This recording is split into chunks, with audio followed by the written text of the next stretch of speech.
están? Ya es el mes de la patria, estamos en septiembre, el primer programa de Más Sociedad de este mes, que para mí mi mes favorito es el mes de septiembre. No sé si para ti, Eduardo, para ti, Kate, pero para mí el mes de septiembre... Uno de mis meses favoritos. Es un mes favorito, y más todavía es después medio cliché de... decir que septiembre es el mes favorito de uno. ¿Encontrás tú? Sí, No, todo es el que mundo dice que es diciembre. septiembre. Yo prefiero noviembre porque estoy de cumpleaños. Ah. Y estamos cerca de fin de Tú año, eres muy chico, Navidad, entonces te gusta todavía tu primavera. Todavía celebra su cumpleaños. Todavía celebra su cumpleaños, todavía Eduardo Cretón celebra con piñata y con dulce, Claro. con sorpresa y todo. Pues para quienes somos más viejos, entonces ya es más difícil eso. Pero no, para mí no está, para mí el mes de la patria es un mes importante, Sí. y de hecho también Igual es muy que Navidad. importante, igual que Navidad, pero a mí me gusta más septiembre, fíjate. Por el 4 de septiembre, que de hecho este programa Exactamente. está destinado, esto es un especial del 4 de septiembre, Sí. en un nuevo aniversario, un segundo aniversario del 4 de septiembre del año 2022, donde Chile le dijo que no a la constitución de la convención, en la cual nos tocó felizmente al final del día participar durante un año. Y bueno, y en general siempre se dice, ¿verdad, Kate, Eduardo, que Chile se salvó? Chile se salvó el 4 de septiembre, ¿no, Eduardo? Oye, gracias, Connie. Saludar a todos los auditores, a nuestros queridos auditores de Radio Agricultura y a todos los que nos han estado acompañando en este programa Más Sociedad. Los invitamos a que nos sigan en redes sociales, que le den like, que compartan para que podamos llegar a más personas. Qué bueno que hiciste esa pega, yo no la hice, debería haberla hecho de principio. Y Saludos a nuestros queridos auditores. Y efectivamente yo creo que el 4 de septiembre Chile se salvó de una grande. Siento que todavía no dimensionamos en toda su magnitud lo que ocurrió ese 4 de septiembre de 2022, cuando una inmensa mayoría, el 62% de los chilenos, le dijo que no al proyecto constitucional refundacional de la izquierda de la Convención Constitucional. Pero yo creo que es importante, antes de felicitar a la gente que votó rechazo y de celebrar que nos salvamos, creo que el 4 de septiembre debe ser una fecha también de mucha introspección, de preguntarnos, bueno, ¿por qué se llegó a este proceso constitucional que fracasa tan rotundamente?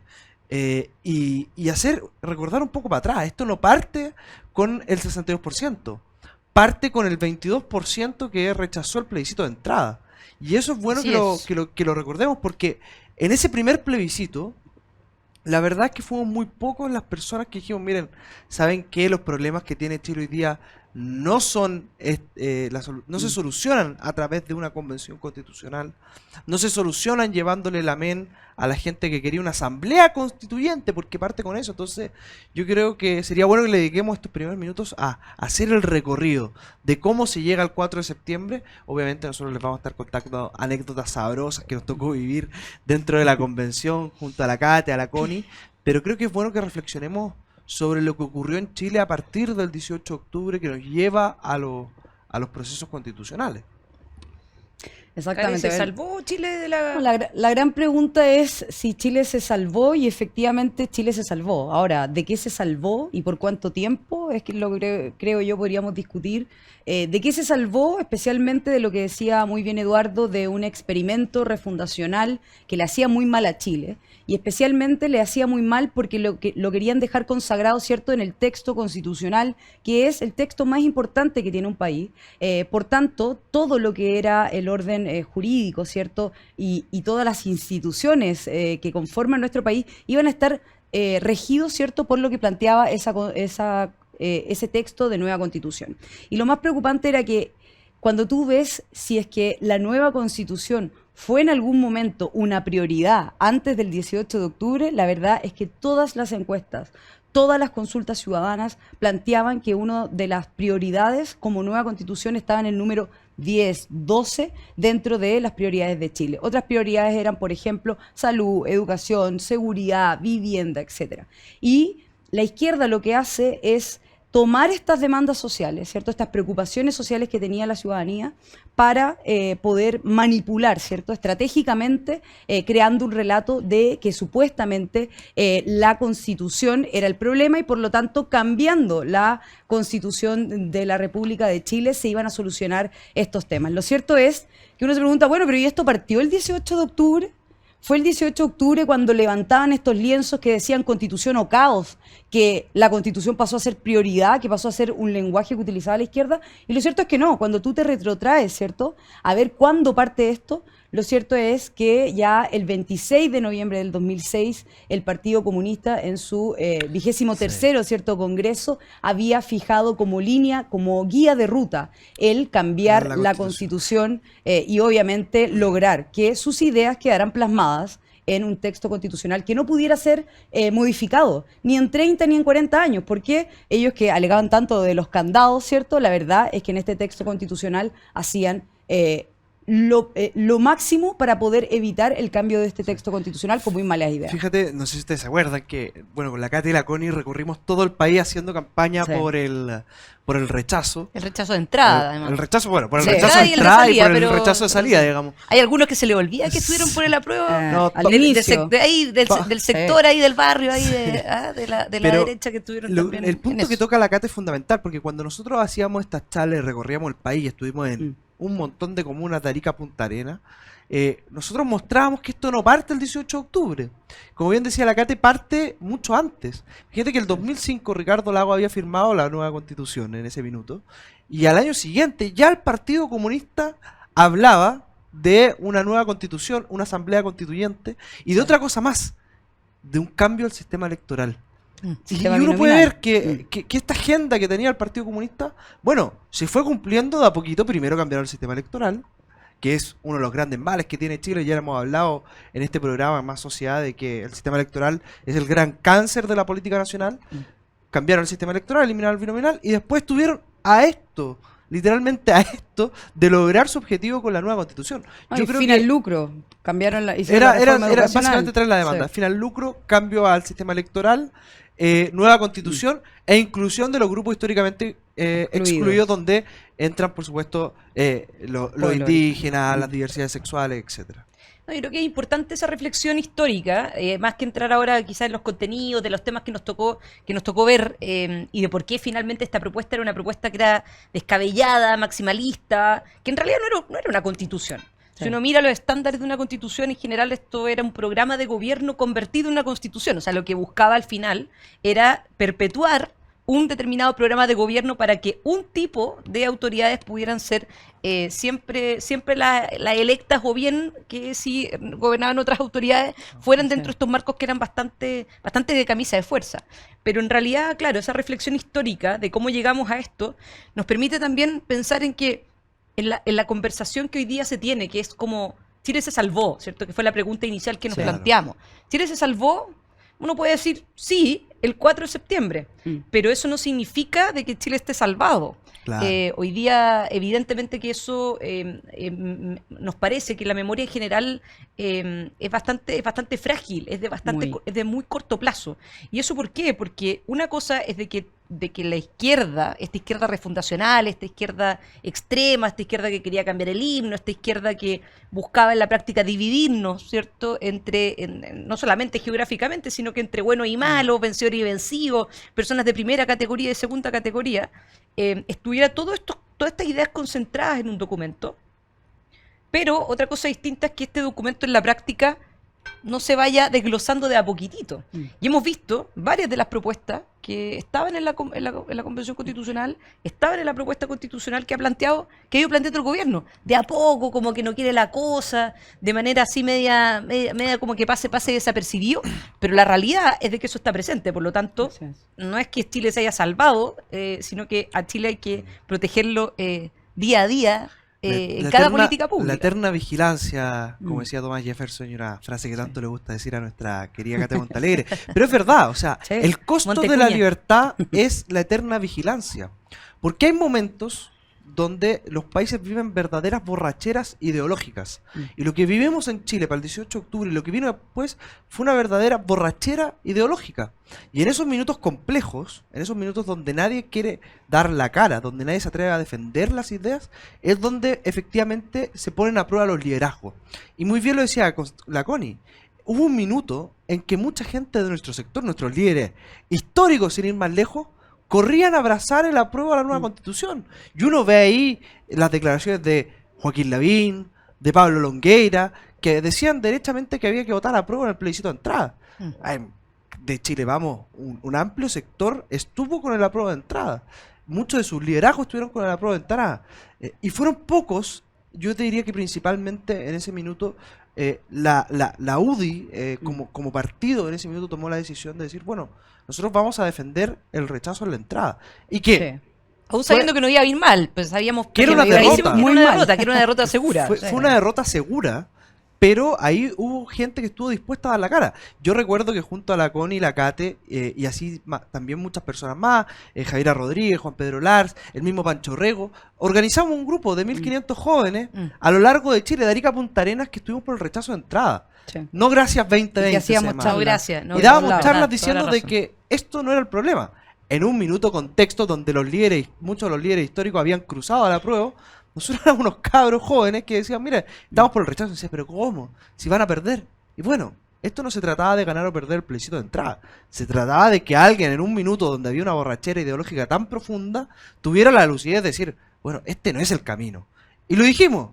Y perdimos el plebiscito de entrada 80-20, que fue una derrota bastante dura. De hecho, la Connie tiene esa imagen icónica, digamos, en Estado Nacional, cuando Stingo te dice, bueno, si ustedes perdieron en la entrada y perdieron en la Nosotros elección vamos de a hacer los convencionales. cambios. ¿no? Efectivamente. Y es clave lo que dice Eduardo, no solo que las personas tuvieran un poco de lucidez, yo creo que era valentía. Era la valentía para decirle a las personas, les están mintiendo. O sea, y una de las cosas por las que estoy en política es por ojalá impulsar una buena política, una política con la verdad, una política donde no tengas por qué utilizar artimañas, ¿cierto? O populismos para poder convencer a otras personas para votar por ti o por tus opciones. Y la verdad es que en el proceso constitucional inicial, especialmente cuando se empezó a gestar esto de crear una nueva constitución, una convención 100% electa, etcétera, etcétera, la verdad era total y absolutamente poco feliz decir que estabas por el rechazo. Nadie quería estar por el rechazo. Era como... Era impopular. Era total y absolutamente impopular. Y fuimos muy pocos los que tuvimos Era nerd, la era nerd estar valentía. por el Sí, rechazo de entrada, absolutamente. Y era también supuestamente no tener una conciencia social, ¿cierto? De lo que estaba pasando en la ciudadanía, de no estar, no sé, como al alero de las realidades que la ciudadanía de verdad estaba sufriendo mucho, que había peleado por mucho tiempo las demandas sociales y era estar totalmente desarraigado de eso. Y la verdad es que tú te das cuenta que uno lo único que quería expresarle, yo salí a las plazas a hablar con los dirigentes, o sea, en verdad era muy frustrante. Y ellos te decían, bueno, pero es que este sistema neoliberal es el gran problema. Y ese sistema neoliberal, sus bases están en la Constitución. Y por eso tenemos que cambiar la Constitución. Y cuando tú les explicabas que efectivamente eso era un eslogan que había creado la izquierda y que las demandas sociales no se iban a solucionar especialmente a través de la nueva Constitución, que era mucho más fácil hacerlo a través de políticas públicas, que era mucho más fácil que hubieran acuerdos y solucionar pequeñas cosas en cada uno de los temas, y que los estaban engañando, obviamente, ellos realmente no te creían. Y muestra clara de que los estaban engañando fue que efectivamente en la Convención Constitucional se rechazaron todas y cada una de las iniciativas de norma popular que venían de la ciudadanía y que buscaban defender derechos que la gente misma quería mejorar. Por ejemplo, educación en libertad, con mi plata no, primero las víctimas, o sea, ¿de qué ciudadanía? Las tradiciones. O sea, las cerca del 90 y tanto, tradiciones. si no me falla la memoria, porque cerca del 92, 93% de las iniciativas populares de norma fueron rechazadas Fueron en la rechazadas. Convención Constitucional. Y solo un dato para concluir,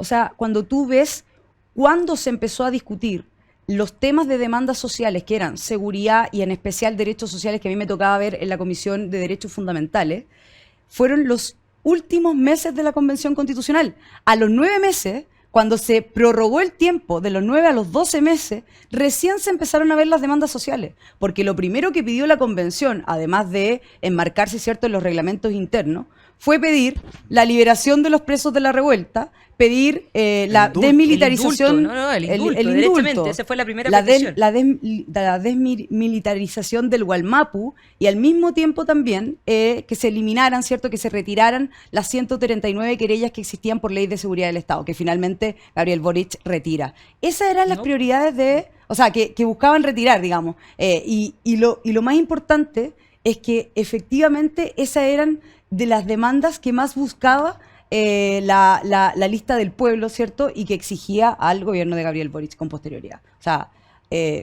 estos son de las cosas que uno de verdad se pregunta dónde está el desarraigo total de la Convención Constitucional y posteriormente del gobierno, ¿cierto?, con las demandas sociales.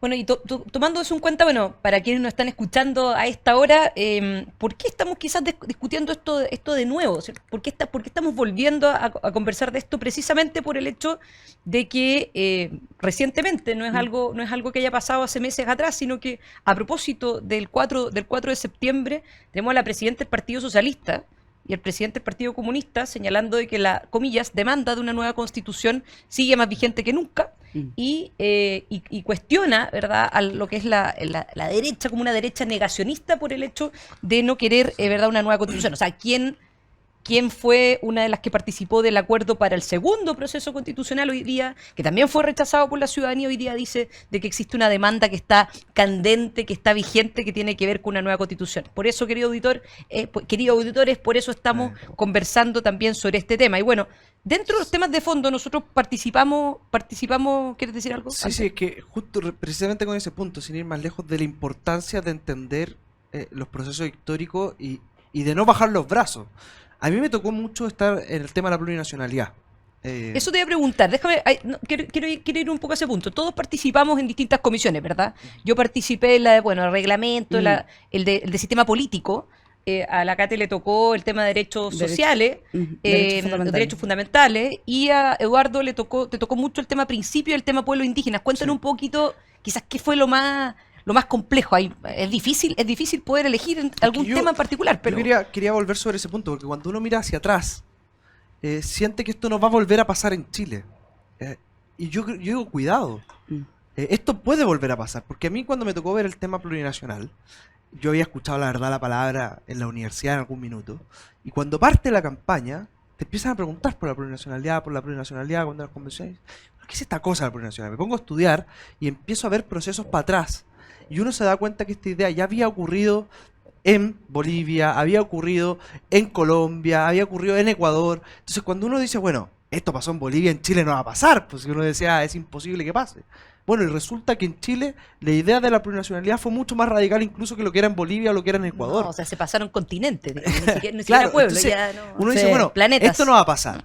En Chile no vamos a volver a tener un estado de ánimo tan loco como el que se vivió durante el 18 de octubre o durante la Convención Constitucional. Y uno dice, bueno, cuidado, si esto puede volver a pasar y está a la vuelta a la esquina. Para la izquierda, el rechazo fue una derrota muy dura. Yo creo que de hecho es la derrota más dura que ha tenido la izquierda en la historia de este país.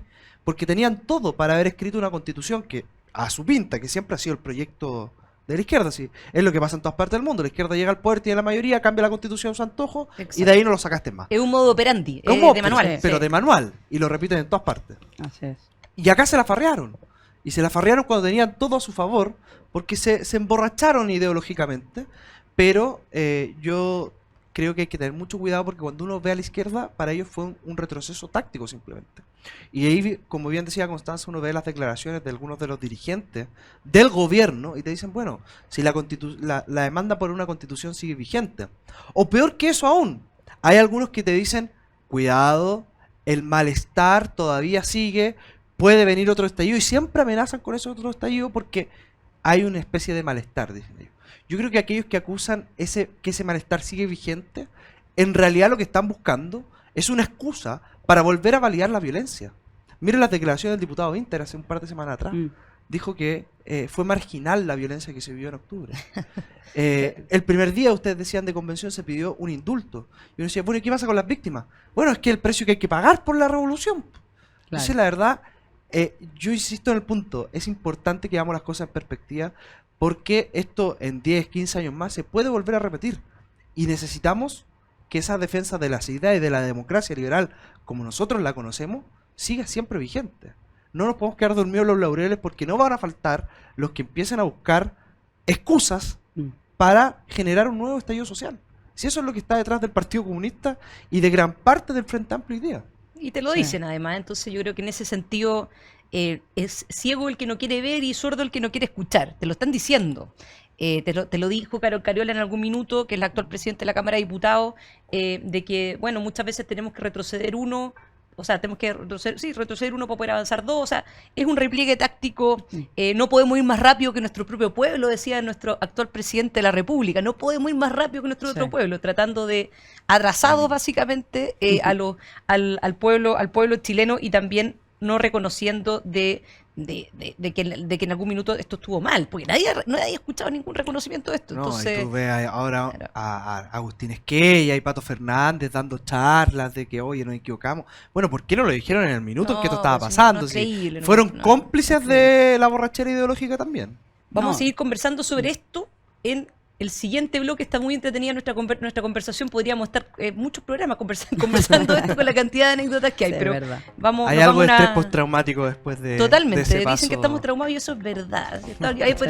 Hay motivo para. Bueno, vamos a dejar para una eso. anécdota, después cada uno va a contar en el próximo bloque alguna Eso, anécdota que le haya pasado eso va a en la estar bueno. convención. Vamos a partir con eso en el segundo bloque.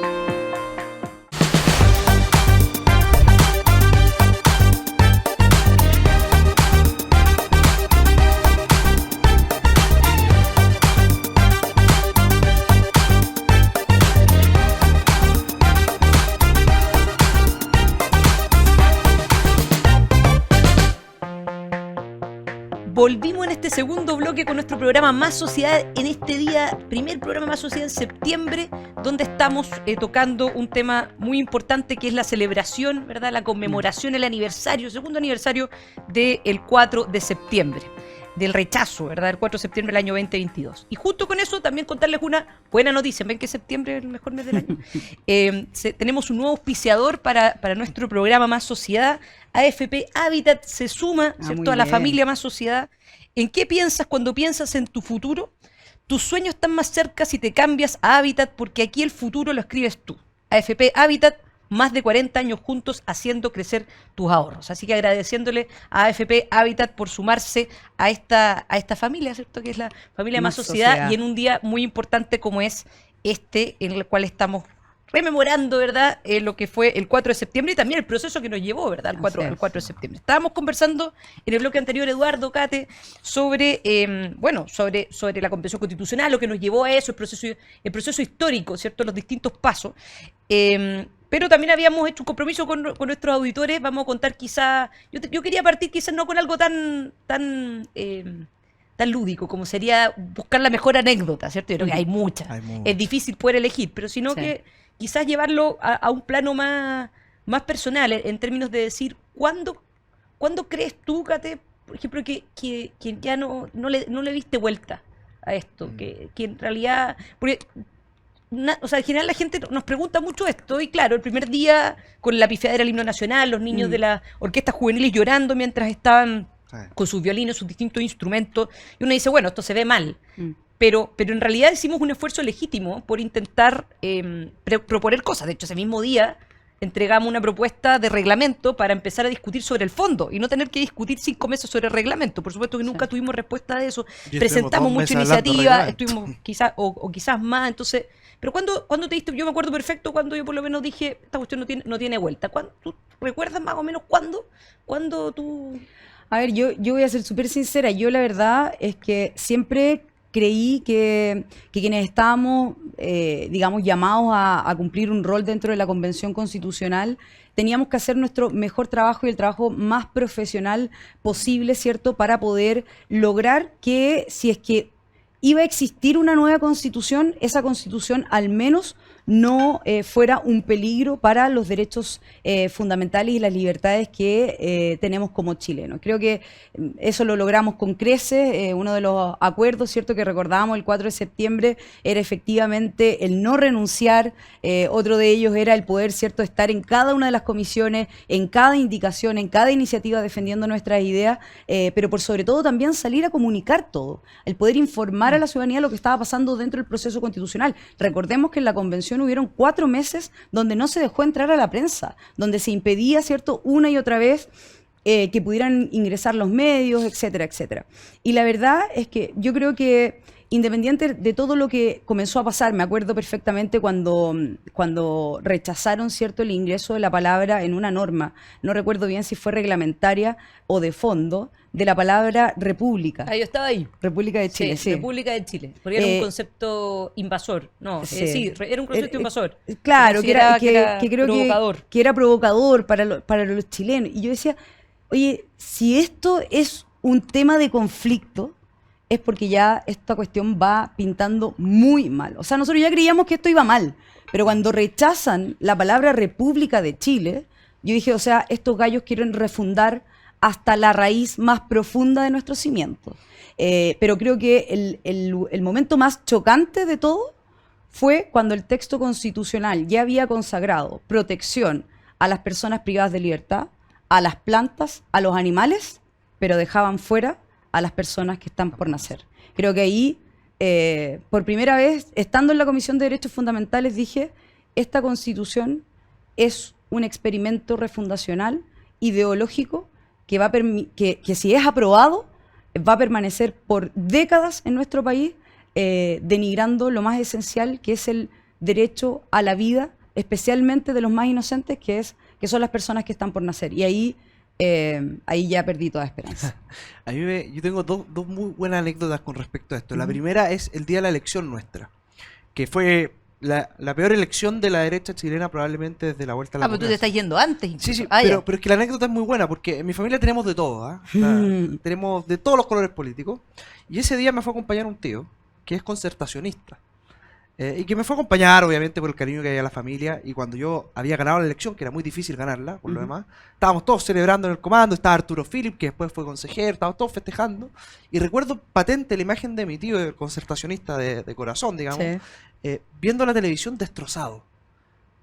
Y se me acerca y me dice, felicitaciones Eduardo, ganaste, pero a tu sector le está yendo muy mal. Y al mío le está yendo peor. Claro, y uno ve, y bueno, la Concertación no ganó nada. O sea, creo que el único representante de la democracia cristiana en ese minuto, además, era su propio presidente. Sí. Entonces fue un desastre. Sí. Y después, yo creo que me convencí que esto no iba a ninguna parte el día de la elección de la directiva. El primer día, cuando llegamos, recuerden el ambiente que había previo a esto. Todos los analistas políticos decían, no, si esto va a ser por mayorías móviles, se van a ir agrupando por temas, digamos, y había un montón de teorías que fueron desechadas por completo. Al primer día la superó la realidad de los hechos, y ese primer día yo creo que me convencí absolutamente después del discurso de Elisa Loncón, un discurso muy cargado de odio. Yo dije, bueno, acá no vamos a ninguna parte. Y ese día la segunda anécdota es que hay un receso, nosotros nos agrupamos, todo Chile vamos, digamos, en ese momento estábamos apoyando a Harry Jürgensen como presidente de la convención, y recuerdo patente que nos fuimos a almorzar, nos dieron una colación, digamos, y veo en una banca sentado solo, absolutamente solo, a Agustín Esquella. Y dije, bueno, acá a nosotros nos fue mal, pero la Concertación no existe. Y yo decía, o sea, esto va desde Atria hacia la izquierda.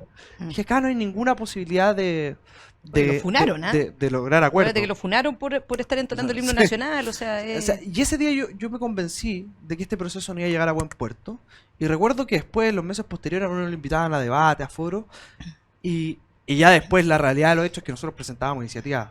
La familia, el núcleo fundamental de la sociedad, rechazado por toda la izquierda. Entonces, bueno, acá ya no hay ninguna posibilidad de acuerdo. Y cuando uno iba a los debates y planteaba esto, de que esto era una locura, en los primeros meses de convención, que no había ninguna posibilidad de llegar a acuerdos, de hecho nosotros fuimos los que más normas presentamos, todas rechazadas, normas muy sensatas, digamos, te decían, bueno, es que tú eres muy extremista, es que no estás entendiendo. O sea, yo creo que esos primeros meses de convención fueron muy complejos, porque era como la película de Leonardo DiCaprio, cuando dice que va a caer un meteorito y nadie le cree. Bueno, eso éramos nosotros, que estábamos dentro diciendo a todo el mundo afuera, oye, esta cosa va a chocar contra una pared y contra la realidad, porque no hay ninguna posibilidad de que algo bueno salga de este ambiente de locura y de refundación total. No, y mucha gente decía, como bueno, pero si lo que ya tenemos no ha funcionado, ¿por qué no probamos algo nuevo? Bueno, ¿qué tan malo puede ser la plurinacionalidad? ¿Qué tan malo puede ser tener diferentes sistemas de justicia? ¿Qué tan malo puede ser que se apruebe un texto? Porque si nos va mal con este texto, bueno, lo desechamos, hacemos otro. Oye, nadie entendía que la plurinacionalidad, los sistemas de justicia paralelos y todo la debacle que traía este texto constitucional no iba a ser por un ratito. es que no íbamos a ser plurinacionales por un ratito, es que no íbamos a tener menos derechos fundamentales por un ratito, es que no íbamos a tener normas claras de expropiación por un ratito. O sea, ellos estaban estableciendo una forma de poder llegar al poder a través del texto constitucional para no soltarlo más. Y yo creo que muy pocas personas llegaron a tener noción del real peligro que envolvió el texto constitucional y que sigue envolviéndolo. Porque cuando tú pones en comparación el texto constitucional con el programa de gobierno de Boric, encuentras demasiadas, pero demasiadas similitudes que hoy día incluso siguen siendo impulsadas a través del gobierno y a través también de los discursos del gobierno. Entonces, la verdad es que, como decía Eduardo, libertad, eterna vigilancia, y principalmente hay que tener ojo con los engaños y las trampas legislativas que muchas veces este gobierno trata de instaurar.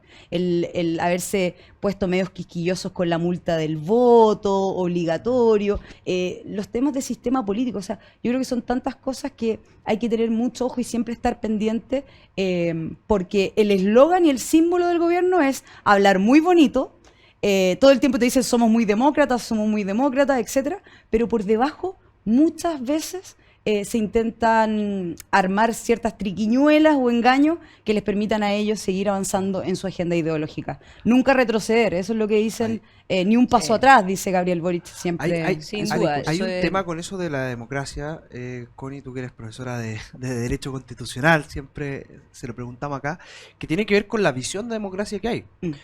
Esto nos llega, hay estas ideas de los famosos escaños reservados, y acuérdense que de los grupos históricamente excluidos y cómo se desmantelaba esto de no tener bicameralismo, sino solo una cámara que concentraba todos los poderes. Sí, pues, se eliminó el Senado. No pasa de un día para otro.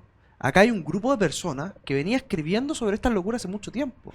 Cosa pescar los libros de Jaime Baza y ver esta famosa tesis Oye, del agenciamiento. Qué paciencia la tuya. El agenciamiento de los grupos históricamente excluidos. Entonces, la pregunta que yo te quería hacer es, ¿creemos o no en la misma democracia que cree el Frente Amplio? Porque la democracia que ellos defendían era una democracia en cuotas.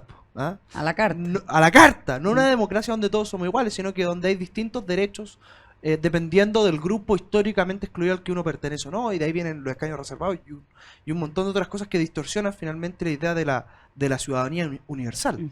Bueno, sin duda, sí, yo creo que de hecho, de todas las personas que estaban por el apruebo de entrada. Ahora, hay un beneficio de la duda que uno le puede dar, de que este proceso, o sea, si uno mira todas las experiencias comparadas, uno dice, Chile hizo todo lo que no había que hacer, ¿ya? O sea, la experiencia comparada te dice, los procesos constitucionales no se pueden hacer en época de elecciones, nosotros lo hicimos en época de elecciones. Los procesos constitucionales tienen que tener reglas claras que ojalá vengan dadas por una ley, por ejemplo. Nosotros hicimos todo lo contrario, el gato cuidando la carnicería porque la propia convención se dio sus propias reglas. La experiencia comparada te dice, mira, esas reglas tienen que estar claras obviamente desde el principio y nosotros las cambiamos en el camino porque el apruebo de entrada se dio, se estableció eso 80-20, pero con posterioridad se agregó este tema de los independientes y de los escaños reservados. A mitad de camino. A mitad de camino se cambió eso y que obviamente distorsionó todo lo que fue la elección. Entonces, uno sabía que esto iba a terminar mal porque las reglas, y esto lo hemos conversado en otros programas, condicionan el resultado. Las reglas que estaban establecidas no había cómo que resultara bien. Entonces, claro, este tema de la democracia del Frente Amplio es una democracia como todo lo que plantea en general el Frente Amplio y el Partido Comunista a la carta. Son tramposos.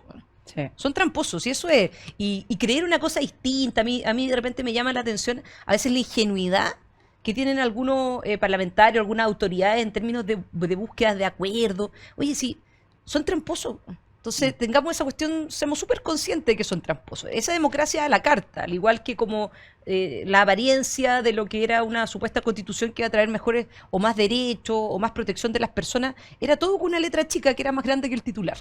Y eso mismo pasaba en general con lo que se planteaba en el sistema político. Imagínate que fue muy divertido, o sea, no divertido, pero al final uno lo mira en perspectiva y uno dice, se eliminó el Senado, ¿cierto? O sea, había una sola cámara que era la que tenía que tener el poder, etcétera. Y después cuando se dieron cuenta en la Comisión de Régimen Político que esto como que no tenía agua en la piscina, que como que no estaba generando mucho consenso, crearon esta Cámara de las Regiones para decir que había un bicameralismo asimétrico. ¿Ah? Bicameralismo asimétrico. Entonces, lo de la Cámara de las Regiones, lo que trataron de hacer después fue meterle cada vez más facultades. O sea, tratar de que sea lo más parecido al Senado, pero sin llamarlo Senado. Entonces era como, pero a ver, ¿por qué no mantienes el Senado? Mm. ¿No? ¿Por qué? O sea, pues al final del día trataron como de arreglarlo para Pues, maquillarlo, pero... Porque no querían mantener ni siquiera el himno nacional. Nada, Entonces, pues, obviamente, esto se nada, trataba entonces, al de final- todo lo que oliera a tradición, a institucionalidad, a republicanismo, había que borrarlo. del Había que mapa. borrarlo. Imagínense que teníamos como coordinadora la misma que había dicho que la República de Chile era un concepto invasor. Pero, mira, yo en realidad, si hay un momento, porque uno dice, hay muchos momentos, y ustedes recordaron varios. Incluso uno podría decir, con estas reglas uno sabía que iba a terminar todo mal. Pero yo cuando me di cuenta que ya no había caso, que no había vuelta nomás, fue un momento en que nosotros pedimos un minuto de silencio. Esta cuestión, yo creo que Eduardo, Sí. tú te acuerdas perfecto. En la Por Convención Hernán Cabrera. Constitucional, Hernán Allende Ponce. Hernán Allende Ponce fue un agricultor que quemaron vivo en Carahue y nosotros habían existido 3 minutos de silencio previo. Uno por las víctimas del Gualmapu, por la mamá de los hermanos Toledo Sí. y por la Sí. abuelita del convencional Orellana. Nunca se me va a olvidar eso, la abuelita del convencional Orellana. Todos minutos de silencio que, como símbolo de respeto, fueron concedidos. Y nosotros pedimos un minuto de silencio por Hernán Allende Ponce y nos negaron ese minuto de silencio. Y eso fue por votación de la directiva, Sí.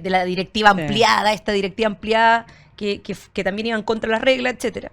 Y el único voto a favor del minuto de silencio fue Rodrigo Álvarez. Hubo una abstención y el resto fue, que según recuerdo eran 7 más, fueron rechazos del minuto de silencio. Entonces, cuando uno ve que te rechazan un minuto de silencio por un compatriota que quemaron vivo en su casa en Carahue, por una cuestión de quién lo pide, por una cuestión ideológica, da lo mismo, ¿ah? Da lo mismo la razón. De hecho, yo me acuerdo que la convencional Patricia Politzer decía, es que vamos a tener que tener una especie de protocolo para los minutos de silencio. Oiga, un protocolo para los minutos de silencio. Más allá de todas las tonteras, yo puedo decir derechamente estupideces de argumentos que se entregaron, uno dice, bueno, si tenía que haber un minuto de silencio por un compatriota que quemaron vivo, significa que no solamente no solamente tienes una visión distinta en términos políticos, sino que hay una falta de humanidad, Sí. que hace imposible poder llegar a cualquier tipo de conversación, a Sí. menos acuerdo. Porque esa es una cuestión que tú no te reconoces como igual. Es una lógica de entender al otro como que hay vidas que valen menos que otras. Validarlo moralmente muchas veces. Absolutamente. Entonces, yo, en realidad, desde ese momento, yo dije, y por eso es importante, yo creo que recordar estas cosas, porque en realidad uno dice, no puedo creer que eso pasó. Pasó. Sí, pasó. pasó. Y sí, 7 personas de esa directiva votaron en contra de darle un minuto de respeto a una persona, a un compatriota nuestro que no solamente, oye, no hizo nada malo, ¿ah? Sino que además fue asesinado brutalmente. A nosotros nos tocó conocer a la viuda en Carahue, Sí. de hecho, que también terminó con quemadura, y en realidad no poder mirarla a la cara y decirle, ¿sabes qué? Ni siquiera pudimos lograr un minuto de silencio. Si no podíamos lograr un minuto de silencio, ¿qué vamos a lograr de tratar de meterle un poco de sentido común? Efectivamente. ¿Ah? Ahora, yo creo que la Connie dice, sorprende que estas cosas hayan pasado. Yo la verdad es que no sé qué tanto sorprende, porque cuando uno entra, yo recuerdo perfecto el día que ingresamos, estaba Rodrigo Álvarez, Marcela Cuillos, por ejemplo, que eran personas que venían del Congreso. Y cuando ellos ingresaron nos decían a nosotros que éramos los más jóvenes, oye, pero esta cuestión es completamente distinta a lo que nosotros conocemos. Le digo, sí, pero ¿sabe a qué se parece mucho? Se parece mucho a la asamblea de la universidad. Yo fui dirigente universitario del movimiento gremial en la Universidad Católica y me tocaba estar en la asamblea. Hay otros dirigentes que le tocó ser dirigente universitario de oposición en universidades mucho más rudas, como la Universidad de Chile y otras tantas más. Y efectivamente era un ambiente de asambleísmo. Y donde no importa mucho las reglas ni las formas.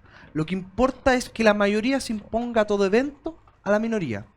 Y esa cultura de la cancelación, de la funa, de no escuchar al que piensa distinto, venía de este background del mundo de la universidad. Entonces, a uno no le sorprendió cuando llegó a la convención ver situaciones, por ejemplo, de que se votaba, faltaron votos, no importa, se repite la votación. ¿Se acuerdan? A mano alzada. A mano A mano alzada. alzada. O sea, y nos pasó muchas veces. ¿Por qué? Porque esa cultura asambleísta que incubó la izquierda a las universidades, no le importan las reglas, no le importan las formas, no le importa nada. Lo único que le importa es avanzar en su proyecto refundacional o revolucionario. Y eso es lo que finalmente se plasmó en esta convención, que yo creo que realmente fue una asamblea. Es más, ¿se acuerdan que algunos O sea, el primer una día asamblea, dijeron, una palabra ya, razonable. nos eligieron y ahora nosotros queremos que todos los poderes del Estado estén sujetos a nuestra elección. Algo que había pasado, por ejemplo, en Venezuela. Entonces, bueno, uno se dice, ¿qué tan vigente sigue ese proyecto? Yo creo que efectivamente sufrió una derrota táctica el 4 de septiembre, pero los cimientos de ese proyecto refundacional siguen plenamente vigentes. Así es.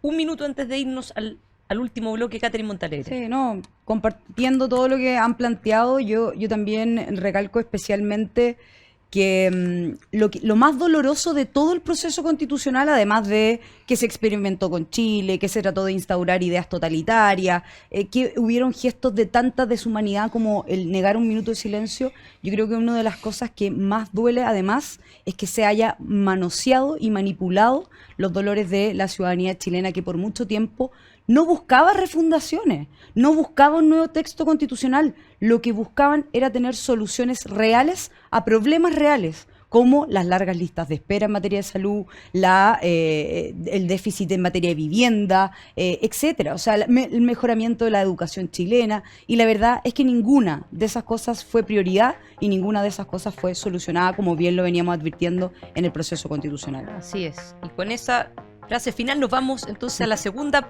y última pausa. Nos vemos en el tercer bloque en unos minutos más.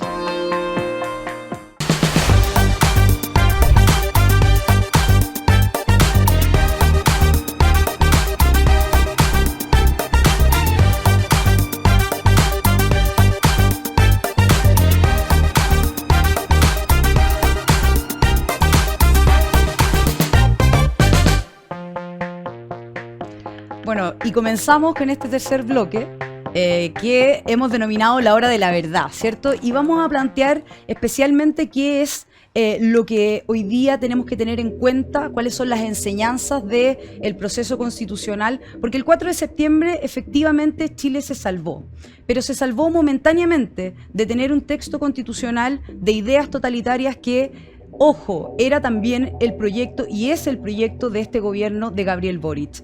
Recordemos quiénes eran sus voceros de gobierno, ¿cierto? Quiénes eran los que impulsaron el apruebo, porque todos ellos hoy día, la mayoría está como ministros o directores de servicios dentro del gobierno de Gabriel Boric y siguen impulsando este tipo de ideas. Han replegado estratégicamente algunos de esos dichos, algunos de esos discursos, pero como digo, es estratégico.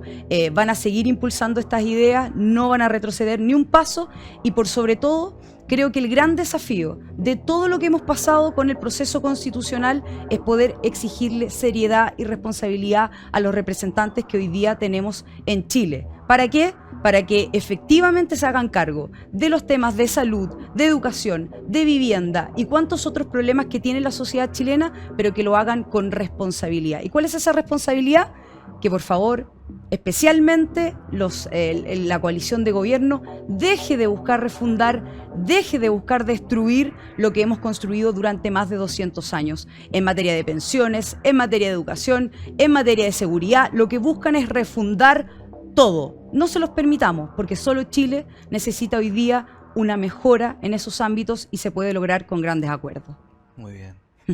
Oye, nosotros el 4 de septiembre tuvimos una comida en la casa de Rodrigo Álvarez, que fue nuestro jefe de bancada, con nuestro ex colega. Y en un minuto de la comida, Rodrigo saca una hoja, que era del 6 de julio, ya Sí. muy poquito.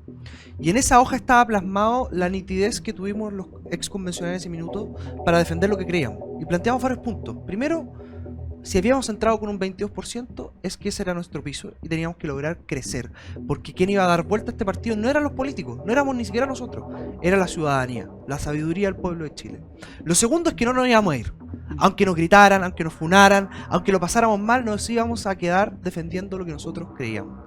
Y lo tercero es que nadie iba a hacer mejor el trabajo que nosotros y fuimos los que más presentamos indicaciones, los que más estuvimos dando la pelea. Y por eso estoy absolutamente convencido que el costo de la libertad es su eterna vigilancia. Sí. Y que en los momentos difíciles, cuando cae la noche, cuando los líderes tuyos salen arrancando a abrazar al enemigo, tiene que haber gente con convicción y con valentía para defender lo que creen. Y eso creo que se plasmó el 4 de septiembre porque fue una construcción. Pasito a pasito, ganando pequeñas batallas, pero que logramos revertir un resultado que a todas luces era imposible. Yo quiero agradecerle a la ciudadanía de Chile, a la sabiduría del pueblo, que nos permitió salvarnos de una grande el 4 de septiembre, pero hacer un llamado a que sigamos cuidando la libertad día a día, a que no bajemos los brazos, porque ya sabemos lo que pasa cuando dejamos de cuidar la libertad y la democracia. Gracias. Las ideas refundacionales siguen más presentes que nunca, quizás sin corpóreos, sin falsa enfermedad y sin tanto circo, pero son vigentes o están vigentes al fin y al cabo. Que nuestros compatriotas hayan salvado a nuestro país el 4 de septiembre no puede ser sinónimo de tranquilidad ni tampoco de ingenuidad. Por el contrario, nos debiera animar a defender día a día la libertad en cada proyecto y en cada política pública. Como diría una ex convencional constituyente amiga nuestra, las ideas no se defienden solas. Y la izquierda hace trampa. Hace trampa cuando Carolina Toá se autopercibe como de centro izquierda cuando ella fue la guaripola y vocera de la prueba. Hacen trampa cuando tienen a una candidata a alcaldesa por Las Condes que se llama Marcela Cubillos también, pero no Marcela Cubillos Sigal, sino que Marcela Cubillos Evia. ¿Por qué ponen a Marcela Cubillos Evia? Para hacer trampa. No le creamos a los tramposos. En la hora de la verdad, y este programa se llama Cuando las cosas se ponen feas, alguien te tiene que decir la verdad.